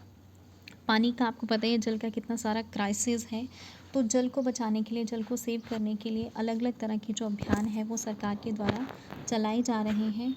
ग्रामीण क्षेत्रों में, उन क्षेत्रों में जहाँ पे कि पानी का काफ़ी सारा क्राइसिस है, तो वो लोग जिन्होंने इस क्षेत्र में कंट्रीब्यूट किया, काम किया, उनको सम्मानित किया गया। और अलग अलग सरकार के द्वारा भी जो जल को लेके योजनाएं बनाई जा रही हैं उनको इम्प्लीमेंट करने की बात की गई यहाँ पे, ताकि जल को ज़्यादा से ज़्यादा बचाया जा सके। ठीक है, नेक्स्ट है हमारा veteran actor director Satish Kaushik passes away at 67। तो एक बहुत ही बेहतरीन कलाकार, एक्टर, डायरेक्टर थे सतीश कौशिक जी, जिनकी के 67 ईयर्स की एज में जिनका के देहांत हो गया है। 13 अप्रैल 1965 को उनका जन्म हुआ था हरियाणा में। ठीक है, और वो नेशनल स्कूल ऑफ जो ड्रामा है उससे भी जुड़े हुए थे। इसके अलावा the film and television institute of India से उन्होंने अपने करियर की शुरुआत की थी 1980 में। वो एक एक्टर थे, कॉमेडियन थे, स्क्रीन राइटर थे, डायरेक्टर थे और प्रोड्यूसर थे। उन्होंने इससे पहले, मतलब फिल्मों में काम करने से पहले, उन्होंने थिएटर में भी काफ़ी काम किया था। इसके अलावा उन्होंने श्रीदेवी जी की एक फ़िल्म थी रूप की रानी चोरों का राजा, उसको भी डायरेक्ट किया था। एक फ़िल्म थी प्रेम, उसको भी डायरेक्ट किया था। ये दोनों फिल्में फ्लॉप हो गई थी।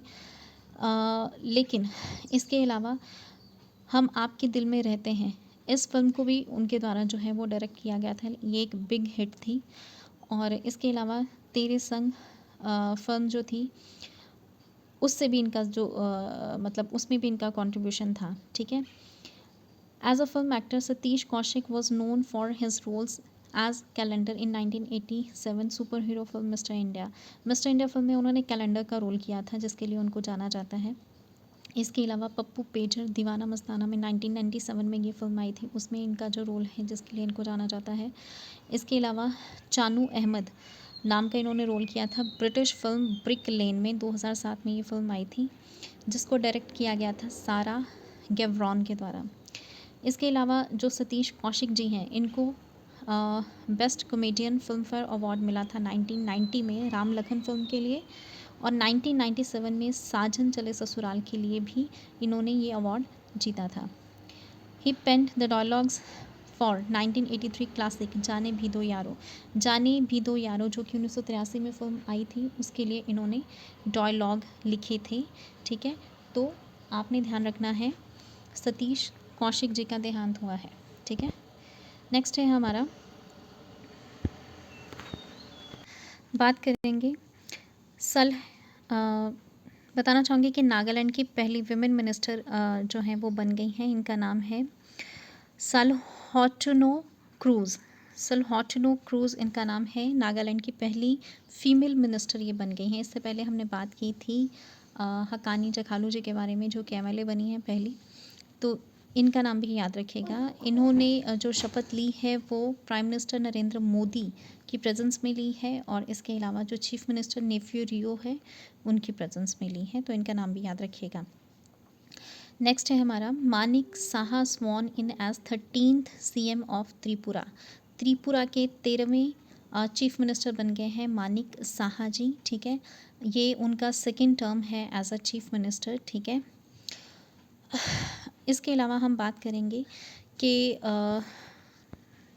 ये बीजेपी के मिनिस्टर हैं जिन्होंने कि 16 फरवरी को असेंबली पोल्स जो हैं उनके तहत मतलब कि इन्होंने ये जो शपथ है वो ली है। वहाँ के जो गवर्नर हैं सत्यदेव नारायण आर्य, उन्होंने ये शपथ दिलाई है मिस्टर साहा को। इसके अलावा 8 MLAs हैं उनको ये शपथ उनको प्राइम मिनिस्टर नरेंद्र मोदी और इसके अलावा union home minister Amit Shah ji की प्रेजेंस में दिलाई गई है। ठीक है, इसके अलावा आपको बताना चाहूँगी कि जो बीजेपी है, ऐसा नहीं है कि उसको मेजॉरिटी मिली थी। ये जो है ये गठबंधन की सरकार वहाँ पे बनाई गई है। इन्होंने अलाइ किया है indigenous people's front of Tripura के साथ। ठीक है, तो आप याद रखिएगा वहाँ के भी जो कुछ मिनिस्टर्स हैं उनको भी ओथ दिलाई गई है। ठीक है, उनके बारे में बात कर लेते हैं। They are Ratan Lal Nath, Prasenjit Singh Roy, Shantana Chakma and Shushanta Chaudhary. The BJP inducted 3 new ministers from within its ranks. Tinku Roy, a close confidant of Biplav Dev, Bikash Debrahma, chief of BJP's scheduled tribe morcha and Sudhanshu Das. ठीक है, तो इसका आप ध्यान रखिएगा। India to launch global alliance for big cats, invest $100 million। जो government of India है उन्होंने प्रपोज किया है एक मेगा ग्लोबल अलायंस अपनी लीडरशिप के अंडर, जिसमें कि जो बिग कैट की जो प्रजातियां हैं लगभग ये 7 प्रजातियां हैं जिनको के प्रोटेक्ट किया जाएगा 5 इयर्स के लिए। फंडिंग होगी लगभग $100 मिलियन। ठीक है, ये IBCA है क्या, इंटरनेशनल बिग कैट अलायंस है ये। The government of India has propose to set up the international big cat alliance. ठीक है, इसका एम क्या रहेगा, हमने ये जो 7 मेजर बिग कैट की जो प्रजातियां हैं उनकी प्रोटेक्शन और कंजर्वेशन के लिए काम करना है। अब इन 7 प्रजातियों में क्या क्या आता है, ये आता है tiger, lion, leopard, snow leopard, Puma, Jaguar और चीता। ठीक है, लगभग 97 ऐसी कंट्रीज़ हैं जिनमें कि ये 7 प्रजातियां पाई जाती हैं, उनको भी मेंबर मतलब उनके साथ भी मिलके ये काम करना है। ठीक है, और these are the countries which contain the natural habitat of these big cats. मतलब कि ये वो कंट्रीज़ हैं जिनमें कि नेचुरल हैबिटेट पाया जाता है इन 7 प्रजातियों का।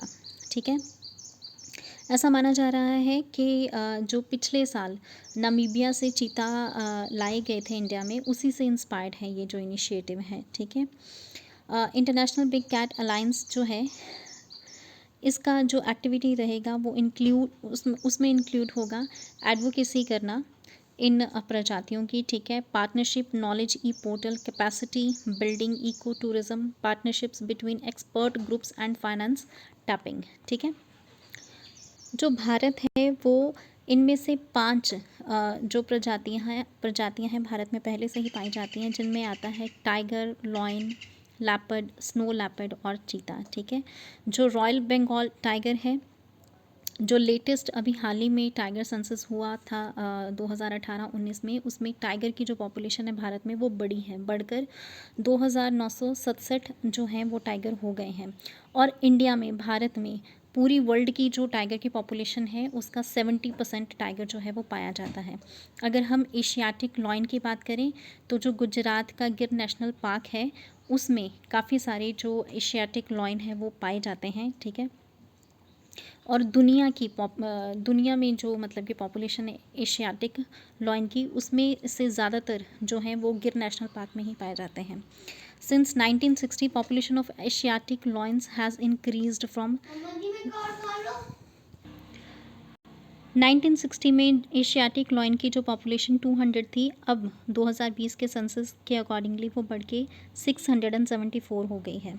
लैपर्ड की अगर हम बात करें, it is estimated that 12,000 to 14,000 leopards occur in India, कि 12,000 से लेकर 14,000 तक के जो लेपर्ड्स हैं वो भारत में पाए जाते हैं। और इनकी जो पॉपुलेशन है most genetically diverse outbred out of all subspecies of Asia. ठीक है, तो आपने ध्यान रखना है। अगर हम स्नो लेपर्ड की बात करें तो snow leopard is a native of mountain ranges of central and south Asia. In India, the geographical range encompasses a large part of western Himalayas, including the territories of Jammu and Kashmir, Ladakh, Himachal Pradesh, Uttarakhand, and Sikkim and Arunachal Pradesh in eastern Himalayas। मतलब कि ये पूरी जो range है, जो कि हिमालयज़ की जो रेंज है, इसमें स्नो लेपर्ड जो है वो विशेष तौर पर पाया जाता है। जम्मू एंड कश्मीर, लद्दाख, HP, उत्तराखंड, सिक्किम, अरुणाचल प्रदेश, जो ईस्टर्न हिमालयस का जो हमारा जोन है वो सारा का सारा उसमें स्नो लेपर्ड पाया जाता है। ठीक है, in 2021 there are about 7500 snow leopard left in the world, out of which 500 are in India. 7500 पूरी दुनिया में 2021 के सेंसस के अकॉर्डिंगली पूरी दुनिया में 7500 स्नो लेपर्ड पाए जाते हैं, जिसमें से कि 500 इंडिया में ही हैं। और अगर हम चीता की बात करें, चीता had become extinct in India since 1952. In September 2022, cheetah have been reintroduced in the wild in India as 8 cheetah were imported from Namibia. चीता की अगर बात करें तो जैसे कि एक्सटिंक्ट हो ही चुका था, मतलब कि विलुप्त हो ही चुका था 1992 तक भारत से। पिछले साल नामीबिया से जो 8 चीते लाए हैं, तो उससे दोबारा से रीइंट्रोड्यूस किया गया है चीता को इंडिया में। ठीक है, और उनको जो है वो रिलीज़ किया गया था कूनो नेशनल पार्क, जो कि मध्य प्रदेश में है, उसमें 2022 में। ठीक है, तो ये सारी ये जो कैट की जो स्पीसीज़ हैं, बिग कैट की स्पीसीज़ हैं, वो यहाँ पे दिखाई गई हैं, आप इनको देख सकते हैं। ठीक है, नेक्स्ट हम बात करेंगे the Khiladi museum. Khiladi museum के बारे में बात करेंगे। ये जो है इसकी आधारशिला रखी गई है तमिलनाडु के जो चीफ मिनिस्टर हैं MK स्टालिन के द्वारा शिवगंगा डिस्ट्रिक्ट में। इस म्यूज़ियम का नाम है किलाड़ी म्यूज़ियम। ठीक है, ये म्यूज़ियम जो है वो शोकेस करेगा एंशियंट लाइफ जो होती थी तमिल्स की ड्यूरिंग संगम एज में, जो वहाँ पे तमिल लोग रहा करते थे, किस प्रकार का उनका जीवन था, वो जो है इसमें दिखाया जाएगा। ठीक है, इसको बनाया गया है लगभग 2 एकड़ की जो ज़मीन है किलाड़ी में, उसमें बनाया गया है। इसकी जो कॉस्ट आई है वो आई है 18.43 करोड़ रुपए की। ठीक है, जो म्यूज़ियम है उसमें variety of antiques, virtual reality experience of excavations and models of ship of Sangam age दिखाए गए हैं। मतलब कि जितनी भी खुदाई के दौरान वहाँ पे चीज़ें हमें मिली हैं उनको भी शोकेस किया गया है। एंटीक काफ़ी सारी चीज़ें हैं। इसके अलावा संगम एज में किस तरह की शिप्स होती थी उनको भी शोकेस वहाँ पे किया गया है। ठीक है, नेक्स्ट है हमारा Yaoshang festival is celebrated in Manipur. Manipur में याओशंग नाम का एक फेस्टिवल जो है उसको सेलिब्रेट किया गया है। इसको 5 दिन तक सेलिब्रेट किया जाता है, जो फुल मून डे होता है, जिसको लामदा मंथ मतलब फरवरी मार्च का जो महीना होता है उसके दरमियान इसको सेलिब्रेट किया जाता है। ठीक है, वहाँ के जो लोग होते हैं उनकी जो विशेष मतलब कि इंडिजीनियस ट्रेडिशंस होती हैं उसके ऊपर ये बेस्ड होता है। ठीक है, कई तरह की एक्टिविटीज़ की जाती हैं, जैसे कि थाबल चोगबा, ट्रेडिशनल मणिपुरी डांस होता है, ये वो किया जाता है। वहाँ की जो गेम्स हैं वो खेली जाती हैं, वहाँ के स्पोर्ट्स खेले जाते हैं। ठीक है, जो कि कॉम्बिनेशन होता है हॉकी और रेसलिंग का। तो ये सब किया जाता है याओशंग फेस्टिवल में, जो कि मणिपुर में मनाया जाता है। आपने नाम ध्यान रखना है, याओशंग फेस्टिवल मणिपुर। नेक्स्ट है हमारा Morena's gajak and Rewa's Sundarajah mango become MP's identity. 6 more products got GI tag. GI tag geographical indication tag होता है जो कि एमपी की दो और चीज़ों को मिल गया है। एक है मोरेनास गच्चक और दूसरा है रेवा का जो सुंदराजा आम है उसको मिला है। ठीक है, इसके बारे में जान लेते हैं। ये पहली बार है जब कि इस स्टेट के मतलब कि दो प्रोडक्ट्स को एक साथ ये जो टैग है वो मिला है। ठीक है, मतलब ऐसा बताया जा रहा है कि बैक टू बैक एमपी के काफ़ी सारे प्रोडक्ट्स जो हैं उनको जीआई टैग जो है वो मिल रहा है। ठीक है, अब इसी स्टेट की अगर हम बात करें एमपी की, तो बढ़कर 19 ऐसे इनके जो प्रोडक्ट हैं वो हो गए हैं जिनको कि जीआई टैग मिला हुआ है। ठीक है, अगर इसके बारे में डिटेल में बात करें तो एमपी के जो प्रोडक्ट हैं उनमें handicraft product of Madhya Pradesh has created a new history. GI tag has been given to 6 products of MP by industry promotion and internal trade of union ministry of commerce. There is also Sundaraja mango of Rewa among them. Rewa से belong करता है ये जो सुंदराजा mango है, मतलब रेवा जगह है वहाँ पे ये पाया जाता है। Officially given information states that Gond painting of Dindori नाम की जगह है, वहाँ की जो गोंड पेंटिंग है उसको भी मिला हुआ है। ग्वालियर के जो कारपेट हैं उनको भी मिला हुआ है। जो उज्जैन की बत्तिक प्रिंट है उसको भी मिला हुआ है। जबलपुर बेड़ा घाट का जो स्टोन क्राफ्ट है उसको भी जीआई टैग मिला हुआ है। इसके अलावा sari of Warasiwni of Balaghat and Sundaraja mango of Rewa have been given GI tag. ठीक है, तो ये पहली बार है कि इतने सारे जो प्रोडक्ट हैं उनको मतलब कि GI tag back to back मिला है। ठीक है, along with this the number of GI tag products has increased of 19 in state. MP के जो चीफ मिनिस्टर हैं शिवराज सिंह चौहान, उन्होंने कॉन्ग्रेचुलेट किया है मोरेना और रेवा को इस चीज़ के लिए। ठीक है, चंबल की जो गच्चक और रेवा का जो सुंदराजा मैंगो है उनको मिल चुका है ये टैग, तो आपने नाम ध्यान में रखने हैं। ठीक है, नेक्स्ट है हमारा Naveen Jindal honoured with life time achievement award by university of Texas. Texas की यूनिवर्सिटी के द्वारा नवीन जिंदल जी जो हैं उनको लाइफ टाइम अचीवमेंट अवार्ड जो है उससे नवाजा गया है। ठीक है, ये जो यूनिवर्सिटी है ये डलास में जो है वो सिचुएटेड है। ठीक है, बताना चाहूँगी आपको कि जिंदल जिन्होंने कि ग्रेजुएट किया है इसी यूनिवर्सिटी से 1992 में, उनको एक सेरेमनी के दौरान ये जो अवार्ड है इससे सम्मानित किया गया है। This award is the highest recognition given to an alumnus by University of Texas Dallas and is presented to those whose contributions have positively impacted society। उन लोगों को दिया जाता है जिनके contribution से सोसाइटी पे अच्छा प्रभाव पड़ता है, पॉजिटिव प्रभाव पड़ता है, उन लोगों को सम्मानित किया जाता है। तो नवीन जिंदल जी का नाम याद रखिएगा, इनको मिला है life time achievement award by university of Texas. ठीक है, नेक्स्ट हम बात करेंगे ऑपरेशन इंटरफ्लैक्स के बारे में। नेक्स्ट है हमारा ऑपरेशन इंटरफ्लैक्स।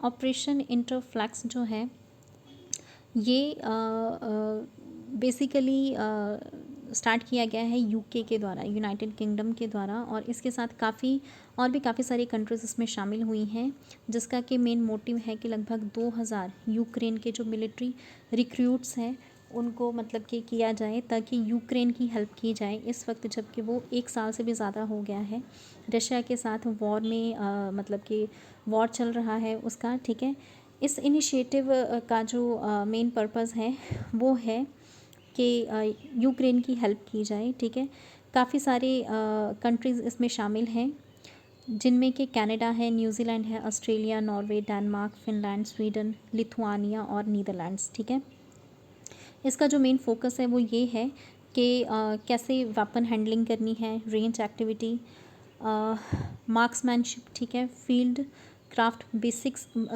सोल्जर्स को सिखाए जा रहे हैं। ठीक है, फील्ड टैक्टिक्स सिखाए जा रहे हैं, बैटल कैजुअलिटी ड्रिल्स जो हैं वो सिखाई जा रही हैं, counter explosives, the law of armed conflict, first aid, cyber security awareness, इन सब चीज़ों के बारे में सोल्जर्स को सिखाया जा रहा है। ठीक है, the aim is to give them the key skill and experiences to operate once they go back to Ukraine. ठीक है, तो ऑपरेशन इंटरफ्लैक्स आपने ध्यान में रखना है। नेक्स्ट है हमारा Chhattisgarh Nagri Dubraj rice variety gets GI tag. तो छत्तीसगढ़ के चावल हैं जिनका नाम है नगरी दुबराज राइस, उनको भी जीआई टैग मिल गया है। ठीक है, ये बहुत ही खुशबूदार चावल होते हैं। ठीक है, लंबे लंबे चावल होते हैं जिनको कि जीआई टैग मिला है। विशेष तौर पर ये छत्तीसगढ़ में ही उगाए जाते हैं।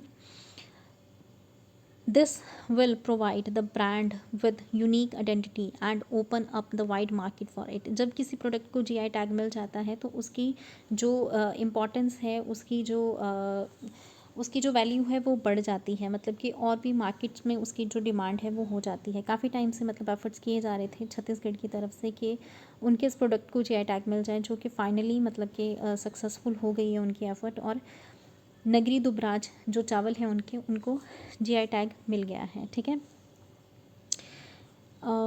इसके अलावा बात कर लेते हैं। The Indira Gandhi agricultural university played a vital role in obtaining the rights as it maintained regular communication with the relevant authorities. Additionally the rice is produced by the self help group of women. इसकी खास बात यह है कि ये ख़ास तौर पर self help group of women के द्वारा ही ये जो है चावल जो हैं वो उगाए जाते हैं। ठीक है, द माँ दुर्गा स्वास्थ्य समूह नाम है इस ग्रुप का। ठीक है, नगरी नाम की जो डिस्ट्रिक्ट है, नगरी नाम की जगह है जो कि धामतारी डिस्ट्रिक्ट में सिचुएटेड है। वहाँ पे ये जो विशेष तौर पर दुबराज राइस की जो है वो खेती की जाती है। ठीक है, जिसको ये टैग मिला है। ठीक है, जो चीफ मिनिस्टर हैं छत्तीसगढ़ के Bhupesh Baghel ji,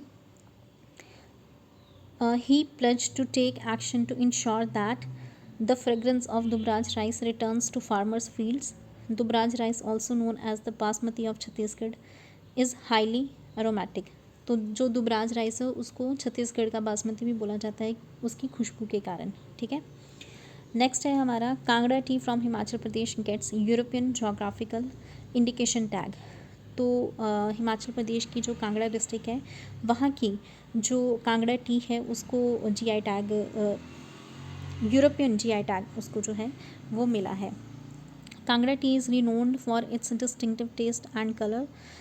the green tea has subtle woody aroma which black tea has a sweet lasting aftertaste. मतलब कि बहुत ही स्वादिष्ट ये चाय होती है, मतलब पीने के बाद भी इसका जो स्वाद है वो रह जाता है। ठीक है, the EU agriculture on March 29 tweeted that Kangra tea from Himachal Pradesh has been granted the European geographical indication tag. ठीक है, तो 29 मार्च को EU एग्रीकल्चर के द्वारा मतलब कि ट्वीट किया गया कि हिमाचल की ये जो कांगड़ा टी है उसको EGI जो है वो दे दिया गया है। ठीक है, तो ये कांगड़ा टी के लिए बहुत ही मतलब कि फ़ायदेमंद रहेगा और इसकी जो डिमांड है वो बाहर की कंट्रीज़ में भी बढ़ेगी। ठीक है, नेक्स्ट है हमारा Dalai Lama names US born Mongolian boy third highest leader in Buddhism.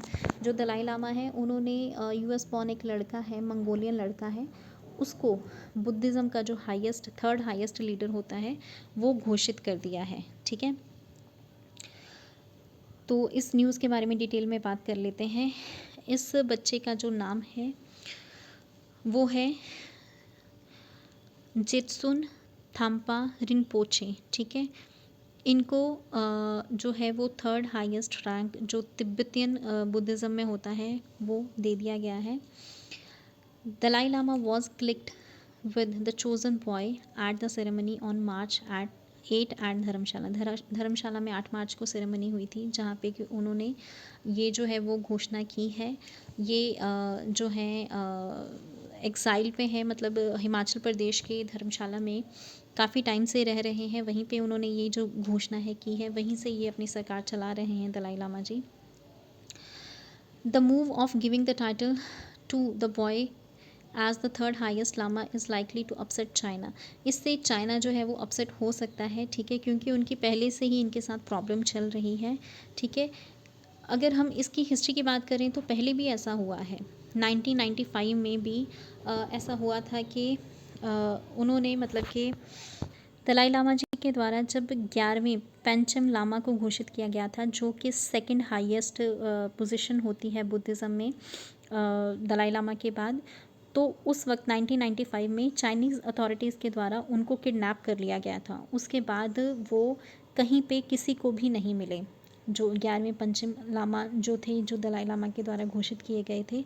तो अभी भी यही डर कहीं ना कहीं बना हुआ है, क्योंकि ऐसा करने से चाइनीज़ अथॉरिटीज़ कहीं ना कहीं दलाई लामा से अपसेट हो सकती हैं और फिर से ऐसा कुछ हो सकता है। ठीक है, तो बाद में क्या हुआ था कि जो चाइनीज़ अथॉरिटीज़ थी, उन्होंने फिर जो पेंचम लामा था अपनी तरफ से उन्होंने अपना कोई कैंडिडेट जो था वो घोषित किया था। ठीक है, तो आपने ध्यान रखना है कि दलाई लामा के द्वारा मंगोलियन बॉय जो कि यूएस बॉर्न है, उनको थर्ड हाईएस्ट लीडर जो है वो घोषित कर दिया गया है, जिनका नाम है जेत्सुन थाम्पा रिनपोचे। ठीक है, नेक्स्ट है हमारा Kashmir's Alia Mir honoured with wild life conservation award 2023।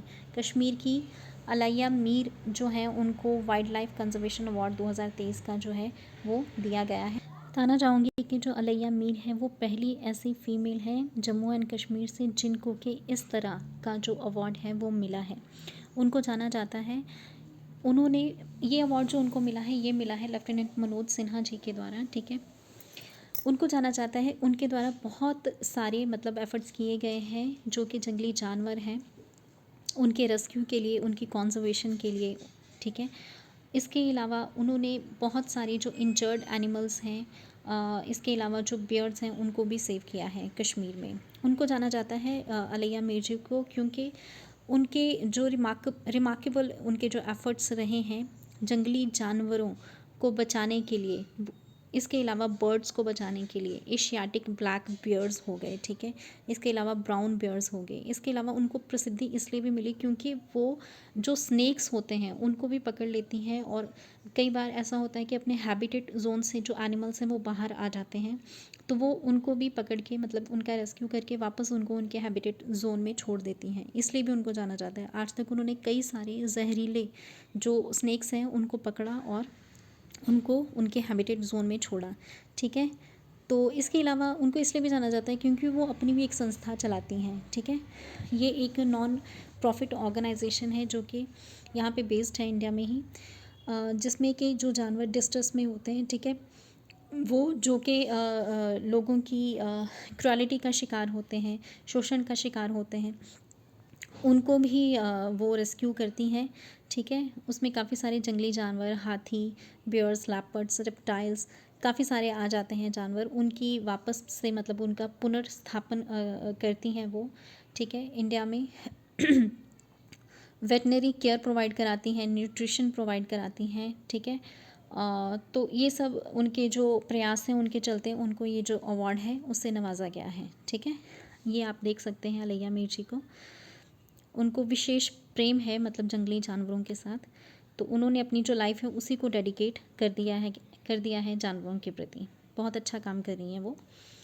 Next है हमारी न्यूज़ हमज़ा यूसुफ के बारे में। ठीक है, ये स्कॉटलैंड के पहले चुने हुए मुस्लिम मिनिस्टर हैं हमज़ा यूसुफ। ठीक है, पाकिस्तान ओरिजिन के हैं ये हमज़ा यूसुफ जी, जिनको कि पहले मंत्री स्कॉटलैंड के जो हैं वो नियुक्त कर लिया गया है। ठीक है, पार्टी जो है इनकी वो है स्कॉटिश नेशनल पार्टी। 37 ईयर्स के हैं यूसुफ जी, मुस्लिम लीडर हैं जो कि पहले मिनिस्टर बन गए हैं स्कॉटलैंड के। और इसके अलावा ऐसे वो पहले मुस्लिम लीडर भी हैं जो कि head of the major political party in Britain बन गए हैं। ठीक है, Scotland is a country in western Europe that is part of Britain. Humza Yousaf declared that his first task was to work for the complete independence of the country. उन्होंने कहा है कि उनका पहला काम तो है कि वो देश की पूर्ण आज़ादी के लिए काम करेंगे। ठीक है, वो चाहते हैं कि उनकी जो कंट्री है वो पूरी तरह से इंडिपेंडेंट हो। स्कॉटलैंड की यहाँ पे बात हो रही है। The people of the country are demanding freedom, addressing the people after being elected. Yusuf said that the new generation will make it possible. कि उन्होंने कहा है कि नई जो पीढ़ी है वो, आने वाली जो पीढ़ी है वो इसको पॉसिबल कर देगी। जो स्कॉटलैंड की कैपिटल है वो है एडनबर्ग। ठीक है, कॉन्टिनेंट यूरोप है। नेशनल एनिमल वहाँ का यूनिकॉर्न है और जो करेंसी है वो पाउंड स्टर्लिंग है। नेक्स्ट है हमारा बाक B1201 India's first bauxite certified reference material CRM was developed बाक एंड विच इंस्टीट्यूशन। ठीक है, तो यहाँ पे ये क्वेश्चन ये है कि बाक B1201 इंडिया का जो पहला बाक्साइट सर्टिफाइड रेफरेंस मटेरियल है उसको बाक के द्वारा किस इंस्टीट्यूशन के साथ मिलकर जो है वो डेवलप किया जा रहा है, तो इसका आंसर है नालको। ठीक है, in the collaboration with Bhabha atomic research centre NALCO has developed a bauxite certified reference material named बाक B1201। This is the first of its kind CRM in India and the fifth in the world. अपनी किस्म का ये पहला है और दुनिया में अगर देखा जाए तो ये 5वां है। ठीक है, इंडिया में मतलब कि पहला है, दुनिया में ये 5वां है। ठीक है, नाम आपने याद रखना है BARC B1201। The national centre for compositional characterization of materials of BARC has helped NALCO develop the material. ठीक है, तो आपने याद रखना है कि नालको के साथ मिलकर ये डेवलप किया जा रहा है। नेक्स्ट है हमारा Bangabandhu Sheikh Mujibur Rahman honoured with literary award. Bangabandhu जो शेख मुजीबुर रहमान थे जो कि बांग्लादेश के पहले राष्ट्रपति थे, उनको लिटरेरी अवार्ड से नवाजा गया है। ठीक है, तो इसके बारे में डिटेल में बात कर लेते हैं। ये जो अवार्ड है इसको इस्टेब्लिश किया गया है सार्क के द्वारा। सार्क के जो फाउंडिंग मेंबर्स हैं उसके बारे में मैं बात कर लेती हूँ। इंडिया, पाकिस्तान, बांग्लादेश, श्रीलंका, नेपाल, भूटान, मालदीव्स। इसका जो मेन ऑब्जेक्टिव है वो है पीस को प्रमोट करना, अंडरस्टैंडिंग को प्रमोट करना जो सार्क रीजन्स हैं। इसके अलावा लिटरेचर जो है, कल्चरल एक्सचेंज जो है उसको भी बढ़ावा देना। ठीक है, तो इसी की ही एक जो एजेंसी है वो है फॉसवॉल, जिसके द्वारा ये जो सम्मान है ये दिया जाता है। ठीक है, इसको इस्टेब्लिश किया गया था 1987 में। नॉन प्रॉफिट ऑर्गेनाइजेशन है। ठीक है, इसका जो ऑब्जेक्टिव है वही है promoting regional cooperation and cultural exchange among SAARC.